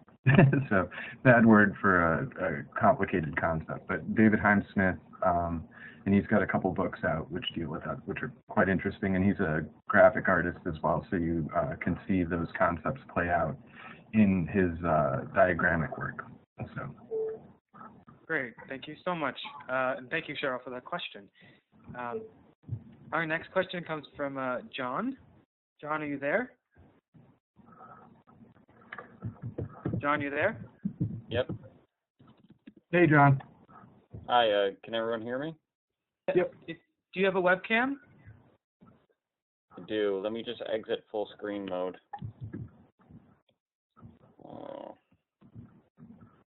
Do you see where your name is under the panelist list? Yep. If you mouse over, you'll be able to click the icon that has a little webcam on it. Okay, it says that I have no privilege. I'm not worthy of clicking it. Try it again. Oh, okay. Got it. Good? Hey, Jonathan, what's up, man? How are you? Doing good. Okay, Go for Mr. Randall, first of all, you don't have to listen to John. You can rant on all you want. We're all really excited about your class. But my question was about the arm thing, the cubit. So I'm going to be going to a dinner party soon, and I don't want to look like an idiot and explain this to people, being like, hey, let me measure your belly button and your forearm. So can you go over that again? Like, what would you measure so I can do this, like, on my calculator, on my phone, and, like, okay, look really cool? Feel your wrist. Put your hand on your wrist and put your finger on your wrist and feel around until you find that little hole. There's a space in there. Let's see if I can hold my hand up here. In fact, if I press it in, it'll give it a little. Yeah. You found it? Right here. Yeah, right there here. It is. Yeah. That's called the space of Des Tot. I don't know what the origin of that term is, but that's what divides your cubit according to the golden section. Okay. And if you take you're holding your arm up now, imagine that you're taking that cubit from elbow to fingertips, expanding it to your full height. Okay. Right? Okay. That space in your wrist would correspond to your navel. Okay, so that makes sense. So what I want to know is that when let's say I measure myself, I measure it from my feet to my belly button, then my belly button to my chin or something like that. Here's the simplest way what I do when I have classes. First, I have everybody get naked. No, I don't do that. What I do is I have somebody stand up against against the wall, Okay. and I take, a ruler just like, your parents did when you were a kid. Okay. And then I mark the heights on the wall. All right. Then I go and I have the person do this, the student do this themselves, to take a short pencil and carefully stand up against the wall and mark the height of their navel. Then what I do is I measure from the floor up to their full height. Then I measure from the floor up to their navel. And Okay. then I take those two numbers and I divide the height, the full height, like for me, I'm 6'1", so I'm 73 inches tall. Okay. How tall are you, John? I'm like 6 foot, so that's So 72. 72. Yeah. Okay. Then your navel. So your navel should be about 44 inches off the floor, and your height then from your navel to the top of your head should be, 27 and a half. Let's see. You said you're 6 feet tall? Yes, sir. 6'1", Okay. Yeah, so then your should be about 44 and a half and 27 and a half. Okay. Should be roughly what you are. Now, of course, I can't tell from here. You may be perfectly proportioned for all I know. I am perfectly proportioned. I could so, tell, yeah. I could tell from your chin. Okay, so all right, so we got that. We got the measurements. So how do we make this ratio thing? Oh, okay. Well, now what you would do is take your 72 and divide by 44.5. You have a calculator there? I'm just doing it on a piece of paper. So. Okay. Well, you take your full height, which in this case, let's say is 72. You divide that by 44 and a half, which now I'm taking this idealized number. Your navel may be a little higher or a little lower than that. Well, no, I take that back. Because you are perfectly proportioned, your navel should be right at 44 and a half inches. Okay. So I just did it on my calculator here. It was 1.61. So that means I guess I'm not perfect anymore from that. Well, you haven't measured yourself yet. Oh, okay. All right. You see, you've got to do that. You've got to take some very precise measurements. Okay. And I understand now that they have operations, for example, where they can go in and they can saw your femurs and lengthen them or shorten them. I'm just gonna get like the belly button like lowering or height. I have to. Belly button lift. Yeah, that's what I gotta do. Well, don't do that until you may be perfect. Okay. So what's the decimal that we're aiming for like a 1.618. So that's the one that's like the perfect resonance. That's like the ideal right there. That's the ideal, yeah, exactly. Great. That's my question. Thank you so much. Okay, after you've measured yourself, if you could, post the results, we'd all be interested in seeing, I'm sure. I'm gonna make a quilt of it, but no, I'm just Quilt? kidding. No, that was in the chat, but anyway, yeah, I'll post it. But I'll be right back with the ruler. But thank you very much. Great, David. Did you have anything you wanted to add? Not to that particular one. I think Randall's the expert on the cubits. Great. Thank you, Jeremy, for that. Thank you, John, for that question. You got it. I would like to say something about the quilting thing, though. That did come up in the chat. That is a really interesting kind of conversation being had, because it's specifically historically, just very quickly, if you look at the quilting in America, you've got Amish, Mennonite, etc., the traditional kind of societies doing the quilting. Those people are now not quite what they were when they came over, because when they came over, they were German pietists that were actually tied to the Rosicrucian tradition in Europe and tied to alchemical ideas and all that. So when we look at quilts in America that are done by Amish, any of the Deutsch American traditional groups, those ideas in the sacred geometry still kind of filter through in there. You know, you've got the idea of the hex signs in Pennsylvania and that. So it's really interesting to kind of see those ideas emerge on a folk level. Again, similar to the way that religion has carried these ideas forward, not always fully aware of what's being transmitted, yet the power's still there. So I just with the quilt conversation, I think it's really interesting because it's a great example of how, you know, this within, you know, a kind of common, you know, what we think of as a folk tradition, these very complex ideas about reality are still transmitted. So I would like to add that quilting would be a perfect application of dynamic symmetry. that's what they're talking about. Yeah, there's a conversation in the chat discussing integrating this stuff with quilting, and I love it. Oh, and if that person would like to contact me and talk about that further, or I'll give you a quilt. or send me a quilt, actually. Yeah. Yes. In fact, I have a former student that was a quilter, and I haven't seen her handiwork yet. But I understand from her son, I was recently told that she is making a quilt based upon what she learned in our sacred geometry class. So we're preparing a series of sort of instructional courses to actually take people through a hands-on program to teach the principles of sacred geometry, because that is the most effective way of learning it. In the old Pythagorean method of taking the compass and straight edge in hand and actually learning to do these drawings. So this is how I have actually taught the system for going on 30 years now, is by actually taking people, teaching them the drawing exercises. And then depending on what your interests are, if you're a designer, a builder, an architect, I've had stained glass artisans that have taken the course to use the techniques in their design as stained glass windows. I've had rug weavers. I've had a lot of really any kind of a craft. And like I just mentioned, I had this one student who is now using it to make a quilt, and I'm really looking forward to seeing the results of her handiwork. And again, that ties back. You mentioned you know, the way that these have worked into masonry and that. If you think of compillage in France, I just modeled that probably, but you know what I'm talking about, the companionship idea. Oh, the compillage? Where these ideas,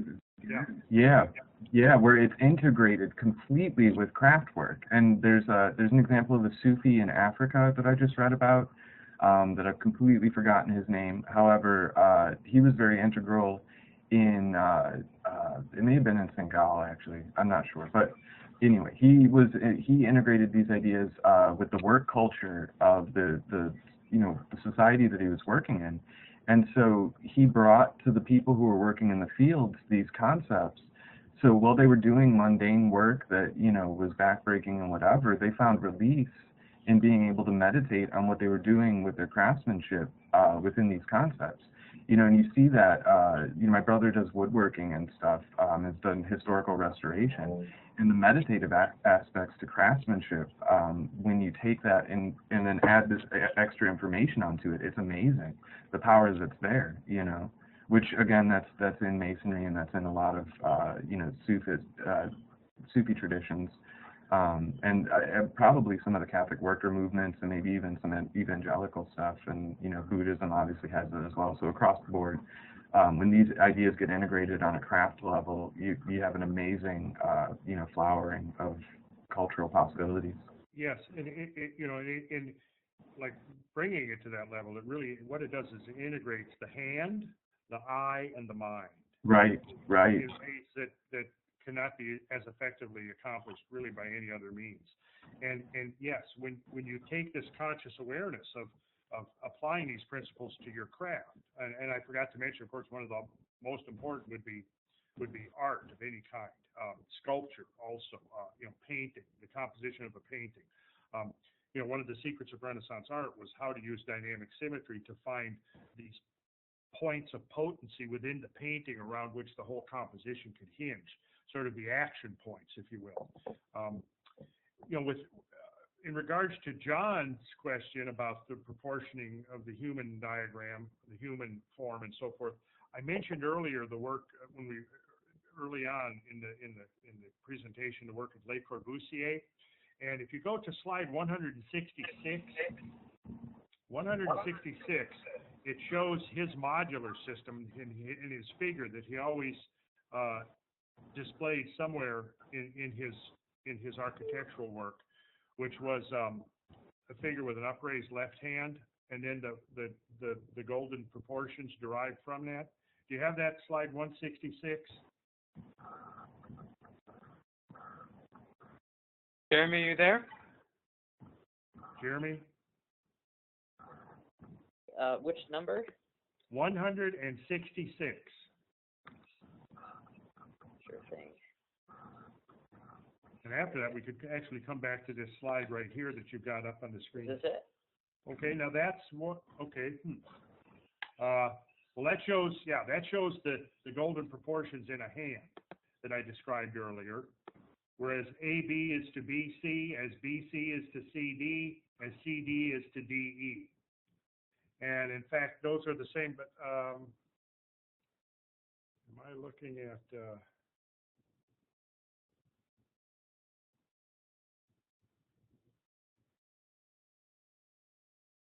let's see, what's the slide that's just before that, Jeremy? Yeah, okay, there's Corbusier's diagram, and he's got it in millimeters, but if you go from the floor up to that, right along the figure, that first line there that he has, that divides the figure at the navel height, and then you'll see he's got the full height, and you'll notice over on the far left where he has the arc lines showing that relationship, that expanding relationship that you saw in the previous diagram of the hand. Let's see, go to slide 160. Yeah, exactly, there. You'll see those same proportional relationships. That's the golden section. You can go back one more to the, okay, now go one more in that direction, and I think, there, okay. You can see that's on one of his buildings. I've forgotten which one, but see, he typically would put that inscription on that bas-relief on a building to show. And on the left there, you'll see that there's a spiral derived from the golden section series, and that relates it to the human anatomy. So that might actually help John perceive the relationships that he's going to try to demonstrate at the next part here. Shall we start with the next question? Let's go. The next question came from a gentleman who actually couldn't stay on the entire time, but he wanted to ask. He said, his name's Jason Zook. He said, I'm interested in Randall's take on the presence of the six-pointed star, the Star of David, manifesting in nature in the form of crystallized water or snowflakes and lining up nearly identically with the Metatron's cube/seed of life. Okay. What could I say on that? Yeah, I mean, clearly the Metatron's cube is sort of a collection of various relationships that we find in sacred geometry synthesized into one figure. It's a very potent figure. Certainly, you know, what we find is six-fold geometry seems to prevail through the abiological realm. We find it in crystal and structure. We find basically hexagonal geometry and the geometry of basically fourfold geometry and sixfold geometry relating to the crystalline realm. And we find fivefold pentagonal geometry relating primarily to the biological realm. You know, it's inherent in the nature of reality. I don't know if I could necessarily say why crystals are sixfold and why, you know, biological processes are fivefold, but when deriving the golden section, you actually begin, it is derivable from the pentagonal relationships. If we go to, let's see, try slide number 161. And okay, right there, what we see is a triangle whose base is double its length. Well, by a simple application of the Pythagorean theorem, we would find out that the length of its hypotenuse is going to be the square root of 5. Because think of this, the theorem states that the square drawn on the hypotenuse is equal to the sums of the squares drawn on the other two sides. If we call the radius of that circle 1 unit, therefore the square drawn on that side is 1 unit. The square drawn on the base is going to be 2 times 2 or 4 units. So if we add the 4 units to the 1 unit, we get 5. Then the hypotenuse is going to be the square root of that. So what we have there is a triangle whose height is 1, whose base is 2, and whose hypotenuse is the square root of 5. Okay, now if you go to the next slide, we will see that this is the basic derivation of the golden section cut. You'll notice we've drawn a circle. We'll call it radius 1. And what it does then is it cuts the hypotenuse of that triangle. And the portion that's left over, we're using to create a second circle. And this circle is the circle up there that's roughly in orange. So we draw that circle down, and you'll notice where that circle cuts the base of that triangle asymmetrically in the golden section, so that the small section is to the large section as the large section is to the whole. So we find that the golden section is actually derived from once we introduce the number 5 into our patterning. If you draw a pentagon, and within that pentagon draw the pentagram, which is the 5-fold 5-pointed star, the pentagram is the preeminent geometric manifestation of the golden section. And in the program that I gave you, I don't have a pentagram. It's actually, I think it's in one of the other programs I gave you to illustrate it. But if you draw a pentagram within a pentagon, and a pentagon is one of the more difficult figures to draw. As you can see here, the golden section, it takes multiple steps to create the golden section. And the pentagon is more difficult to draw than a hexagon, which is extremely easy. You'll discover that when you do the geometric exercises, the drawing of a hexagon is extremely easy. Draw a circle with a compass. Don't change the set of your compass at all, and then just walk your compass 6 times around the circle. It's that easy, and you can create a hexagon. When you get to the geometry of biological processes, it gets more complicated. You have to create the pentagon. The pentagon takes multiple steps to create. And I don't have a diagram in this particular presentation to show how that is derived. But it seems that, crystallines on the scale of consciousness, I think we would say crystals are of a simpler form. Biological forms become ever more complex. And so what we find is in the simplest forms, in the abiological forms, we find the geometry of the 6-fold geometry predominating. And it's when we come up into the biological realm that we find the 5-fold geometry predominating. And as we go through the biological forms, what we discover is that the human form seems to manifest the golden section relationship in more multiple ways than just about any other form, living form in nature. It's so built into our system that there's literally 100 different ways. Artists have made studies of the golden section proportioning of the human face, and there's just dozens of ways just in the human face alone. If you go back and refer to the image we had up of the hand and how the golden section was dividing the skeletal structure of the hand, we'll essentially see that the 5-fold symmetries are related to the biological realm, the 6-fold symmetries related to the crystal realm. I would argue that if it's probably has something to do with the fact that the 6-fold geometries are so much simpler to generate and therefore dominate over the simpler aggregations of matter that we find in the crystalline realm than in the biological realm. I think that also some folks had asked about alchemy and alchemical applications of these ideas.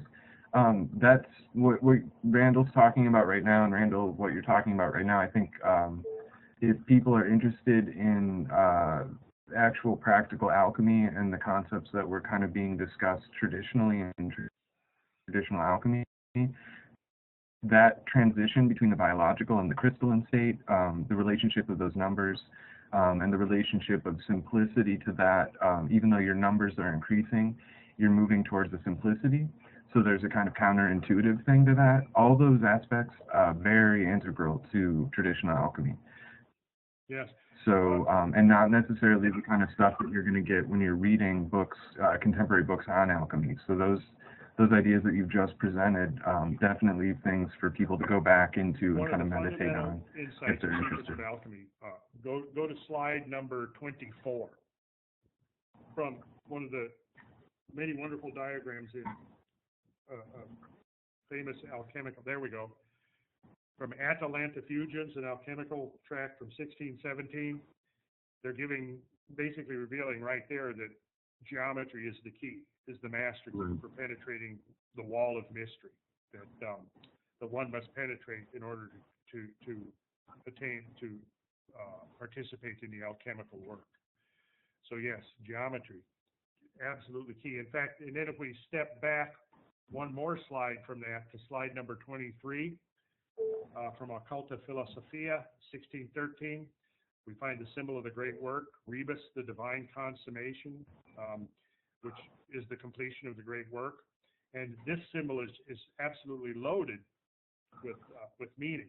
You'll notice the whole thing is encased in an egg, which is laid out according to a certain geometrical operation.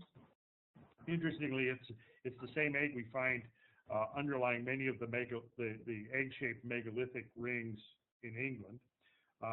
And then you'll notice, of course, across the top in the position of the Royal Arch, we have the symbols of the seven visible celestial bodies. And then we have the divine androgen, which is the male and female now co-equal as partners in the great work, unified into a single organism. And we see the male half holding a set of compasses and the female half holding a square, which are the two instruments of sacred geometry. Right. And then we see, of course, the figure standing over the great dragon, the ferocious dragon, but at the same time, the dragon has been tamed, if you will. Right. And in the earlier discussions about, the orgone energy, Wilhelm Reich, the placing of the ancient sites, the association of sacred sites with water, the association of moving water with the telluric current, the energy fields that now seem to manifest in terms of variations in the electromagnetic field, was oftentimes symbolized as a dragon. Dragons, of course, have this dualistic nature in that they're both terrestrial and celestial.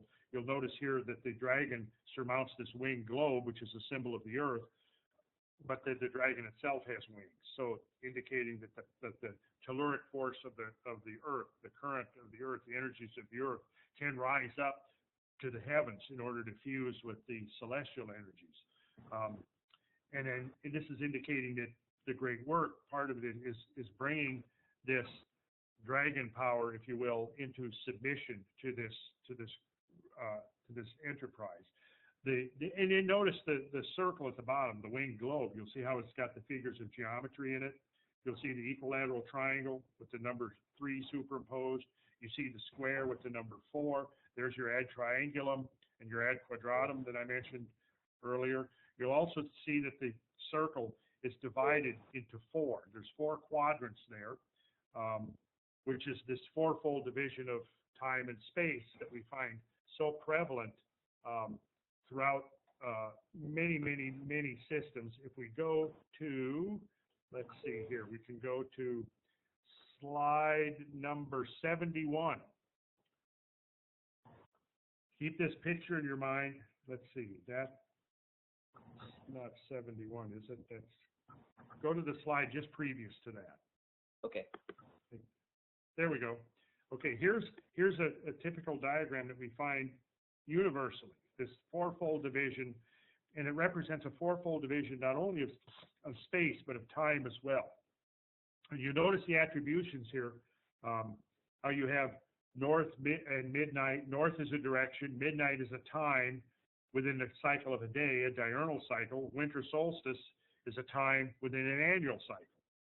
And then you go around the clock that way, and you have east being associated with sunrise and spring equinox.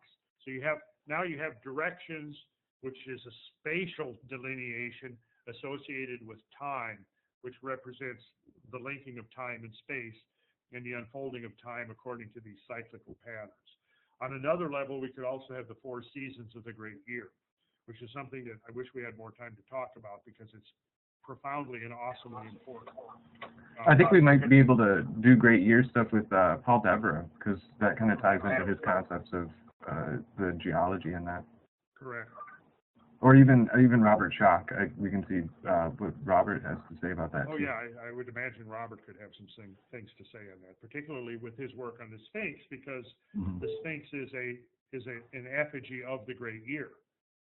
And in the Sphinx in Egypt, of course, we have the lion combined with the man, which is that axis of Aquarius to Leo, which represents the 12,900 year half cycle.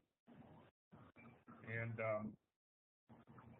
so a lot of this is going to be covered in the DVD we're producing, of which the first hour and a half can be found on the website for free, with all of the graphics on Sacred Geometry International. If you go to Sacred Geometry International, there will be a link, and you can watch an hour and a half of our 4-hour DVD. David, Randall, I know that when we send out the link to the session for everyone, Cameron's going to be including that link in with all the emails. Right. Okay. I just wanted to give you and David, because we have to unfortunately wrap up, I wanted to give you guys any last-minute thoughts before we call it a night. Randall? Yeah. Okay. Final thoughts would simply be this idea that we're in this phase of recovery and restoration. You know, we talk about the human body as a temple. Well, the temple was an effigy of the human body, the sacred temple, and that in turn was an effigy of the universe, of the world of the universe. And I have come to believe that essentially what we would learn from accessing and recovering this information, this knowledge, are keys to the restoration of greater levels of harmony in our own modern world, because we desperately need that. I mean, we desperately need ways to enhance the level of harmony amongst people around the planet, and understand that we're all basically coming from the same source, and we're all ultimately headed for the same destination. We're on this spaceship together, and we've got to learn to pull together, because when we get into the discussion of the great year and so forth, we'll be talking about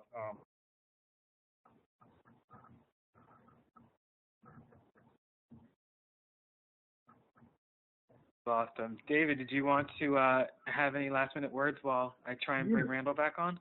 Real quickly, I'd like to address, we had received some emails, and it came up in the chat as well, and I kind of mentioned it in the chat, but I don't know how many people are following that and how many people are listening. So a question of female teachers, and I hate to even use that word, because that to me that still kind of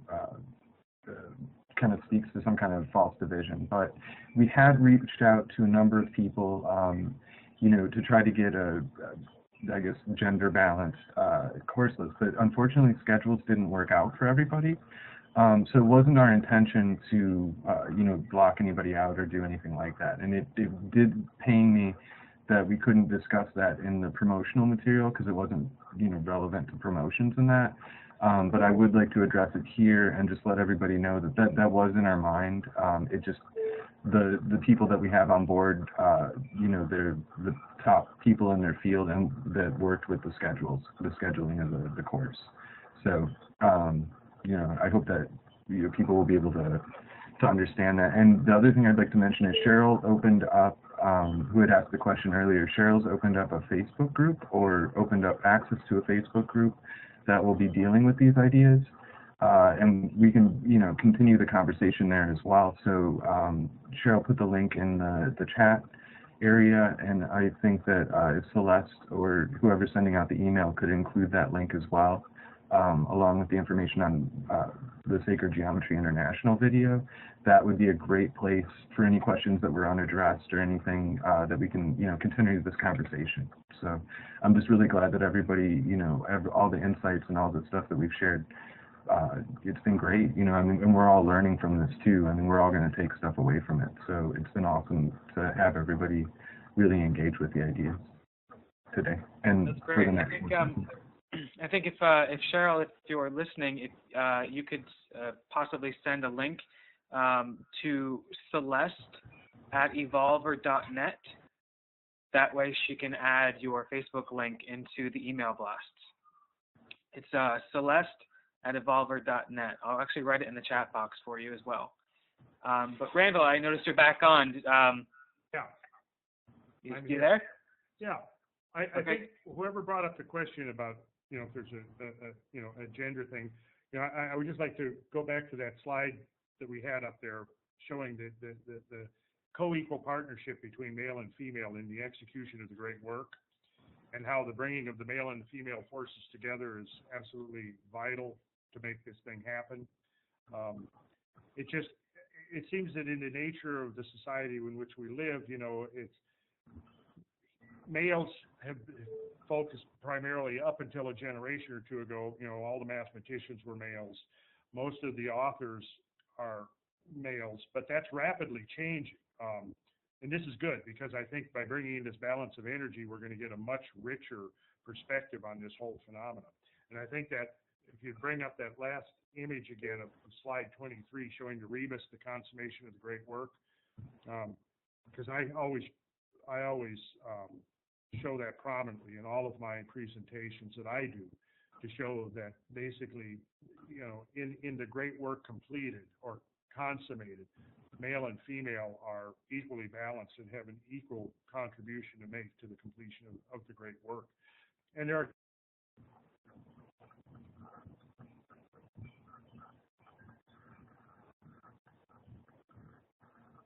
I think we lost him again. David, you there still? I am still here. Yep. Okay. I definitely don't want to take up any more time. So when he comes back on, I think we will definitely try and call the night. Sure. Let me see. There we are.